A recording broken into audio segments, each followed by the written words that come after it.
Allez, encore une petite image un peu choc puisque c'est encore descendu cette nuit là. Donc il a fait presque moins 11. Et bah oui, bah ça j'ai l'habitude, c'est déjà le cas l'année dernière. Hein. Mais si vous allez là par exemple, vous voyez, il y a une petite croûte de glace. Là, vous la voyez.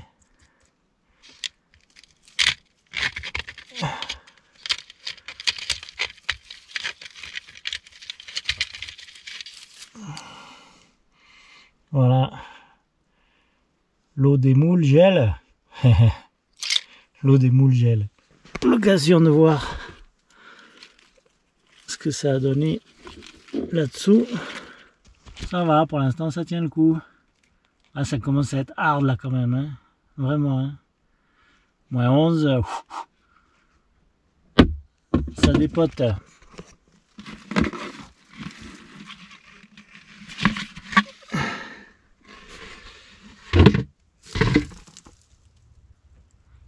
Ça dépote, mais ça tient le coup, hein. Grâce aux cloches, je pense, avant tout. Ce qui est bizarre, c'est que celui-là, vous voyez, je le cloche pas exprès. Et ben voilà, il tient le coup. Il y a même les pois qui poussent. C'est curieux, hein. Tout petit, ça doit tenir, et puis après, un peu moins petit, ça doit pas tenir. Les limaces, elles peuvent chausser les patins. Si elles mettent les patins, elles passent, hein. Pas de souci, hein. Avec la glace, ça sert plus à rien. Une belle petite couronne de glace. Par contre, vous voyez, celui-là, à moins 11, il n'a pas tenu. Alors qu'il avait tenu à moins 10. Faut dire que ça se répète, les températures négatives. Donc l'accumulation, ça finit par faire trop.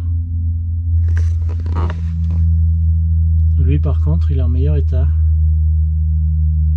Un peu plus profond dans le coffre, je sais pas. Enfin, il fait froid. Il fait froid. Lui, c'est pareil. Vous l'avez vu il y a quelques jours. Il était nickel. Moins 10, moins 9,6 il avait tenu. Mais quasiment moins 11, il n'a pas tenu. Encore une fois, la répétition des froids doit être également pour quelque chose. Bon, après, le reste, c'est bon. Les fèves, la mâche, tout est nickel. La mâche, elle s'éclate par moins 11. Elle s'éclate. Là, en revanche, tout le monde a morflé. Mais il n'y a pas de bouteille dans ce coffre. C'est le premier à gauche. Celui où il y a l'avocat. L'avocat, il a morflé aussi un peu, on dirait. L'avocat, il a aussi un peu morflé. Ah, c'est un peu normal, hein. Donc, la pousse qui était là, pareil, elle a pris. Donc ça sera remplacé et à clocher. Je vais la remplacer aujourd'hui, je vais la clocher. Et voilà, elle est remplacée par un autre semis, mais on va la clocher tous les soirs. Et on verra bien ce que ça va donner, parce que là, elle va passer d'un régime, bon, moitié extérieur, moitié intérieur, donc quand même, et puis l'extérieur, c'est plein soleil, bon, là aussi, elle le sera, mais la nuit, elle était dans la maison, donc ça va être tout à fait différent. Est-ce qu'elle va résister à cette première nuit? Eh bien, écoutez, on le saura dès demain matin, hein. Ça sera rapide. Voilà quel sera son nouvel habitat nocturne. Bon, la journée, je l'enlève, bien sûr. Ça va donner ça. La deuxième, là, il y en a une des deux qui a pris, mais pas l'autre. Donc, on va laisser comme ça. Et puis le reste, fèves et choux, c'est bon, hein, pas de souci. Pas ni problème. Et vous voyez, quand même, c'est impressionnant, parce que ça, c'est resté dehors avec, comme protection, donc... vous l'avez déjà vu, hein, ce châssis souple. Et également ce coffre en polystyrène. Et ben elle tient le coup. C'est quand même moins 11. C'est contre un peu la forêt. C'est peut-être un poil plus abrité. C'est peut-être moins 10. Et c'est juste une caisse en polystyrène. Hein. Bon, je sais bien que c'est pas très écolo, mais c'est sacrément efficace ce truc quand même. Hein. Bon là les choux, hein, ils commencent à végéter. Il faut que je repique, puis les autres sont morts. Hein. Mais bon, je n'avais pas assez de moules et bon, bref. C'est comme ça, c'est une question de temps, il y en a plein qui vont passer à l'arme à gauche. Bon, ce qui me rassure, c'est que dans ce coffre-là, en fait, les tomates sont pas clochées. Enfin, les deux grosses sont pas clochées, parce que je sont pas clochées, mais je vais les clocher par sécurité. Celle-là n'est pas clochée. Et celle-là ne l'est pas non plus. Et le poids, du coup, non plus. Hein. Donc, va falloir que je m'en occupe. Après, les trois petites, elles sont clochées. Soit celle-là qui a été bouffée, et que j'ai laissée. Je ne l'ai pas remise. Bref. Je devrais d'ailleurs. Bon, je vais l'enlever. Celle-ci qui est clochée. Ouais, j'y reviens. En fait, l'avantage des tubes, c'est qu'on peut retirer. Quand il y a eu une attaque, bah, que voulez-vous des fois, hein, on ne sait pas où c'était, hein, ou la bestiole. Donc là, elle me l'a bouffée. Donc je vais la récupérer, je récupère le tube, je la remets dans la nurserie et elle se refait une santé et puis après je la repique de nouveau et je vais en mettre une autre à la place.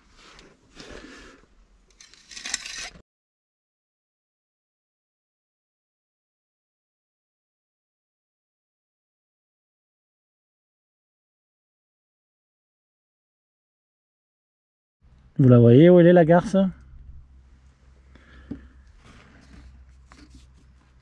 Que je mette pas ça dans la nurserie, ça serait le loup dans la bergerie, c'est le cas de le dire. Putain. Regardez-moi là. Elle est là. Elle est là. La pitchoune. Un petit truc comme ça vous massacre tout, hein. Là, elles sont garde-manger pour l'hiver, hein. Parce qu'après, il faut attendre qu'elles grossissent pour qu'elles aient envie de partir. C'est comme ça qu'elles, des fois, elles se noient en sortant. En voulant partir parce qu'il n'y a plus rien à bouffer, quoi. Hein? Ouais, moi, ça, j'espère qu'il n'y en a pas d'autres. Je ne l'avais pas vue, elle m'avait échappé, je la voyais pas, elle était dans la terre, elle était derrière, cachée. Et ouais, c'est la vie. Donc, vous voyez, c'est là que j'ai récupéré, qui est une crimée de Pascal Pout. Et bien, on va la remettre là. On va la remettre là et on va choisir. Alors attendez, où est-ce qu'elle était passée? Ouais, c'était un bel endroit elle. Donc on va en prendre une belle. On va en prendre une belle. Celle-là, c'est la plus belle. On prend des risques, hein, mais bon. On prend des risques.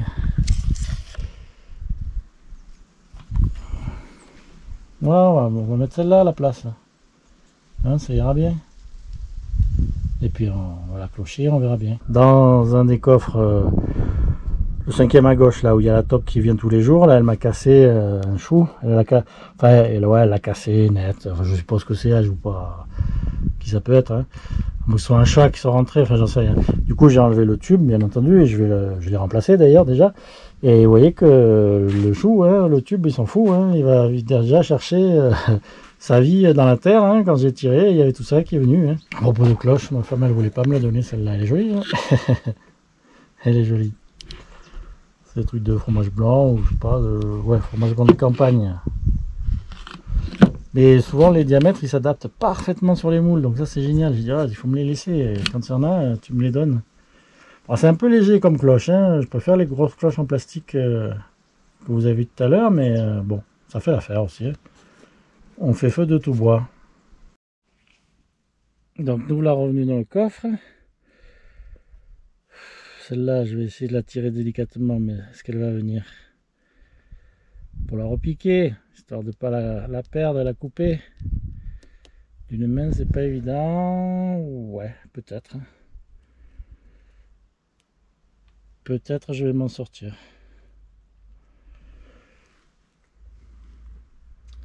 Donc voilà, celle-là. Qu'est-ce que c'est ça d'ailleurs?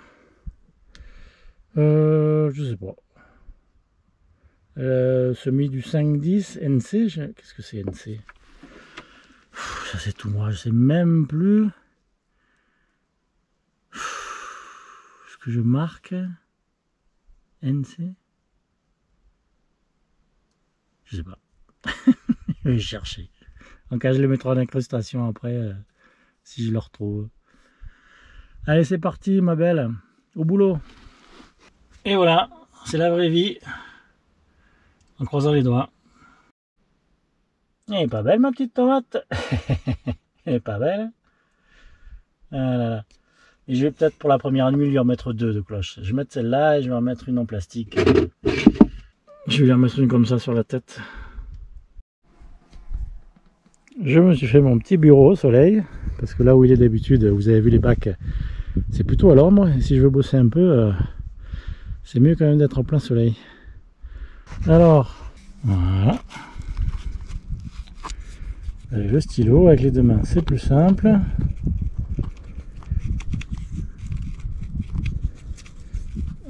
Voilà, j'ai fait un bon trou dans lequel je vais glisser la plantule.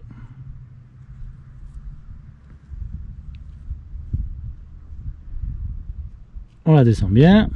Ça, c'est l'avantage des tubes aussi. Vous pouvez, alors en dehors du trou que vous faites au départ, bien entendu, mais après vous poussez la terre et ça descend et hop, vous rebutez. Vous voyez, pour si ça file un peu ou si vous voulez les renforcer, ça c'est hyper simple. C'est un truc hyper pratique avec les tubes. Putain, la terre elle est gelée, merde. Oups, regarde-moi ça. Bon. Ça va être compliqué. Ah, ça va là. Là, elle est plus sèche. Dans ces plaques là, elle est plus sèche. C'est bon. Voilà, j'ai besoin des deux mains. Donc je vous laisse. Je vais y mettre la terre. Et je vous reprends après. Et oui, vous avez vu sur le 4x4. 4x4 grand luxe, hein, bien évidemment.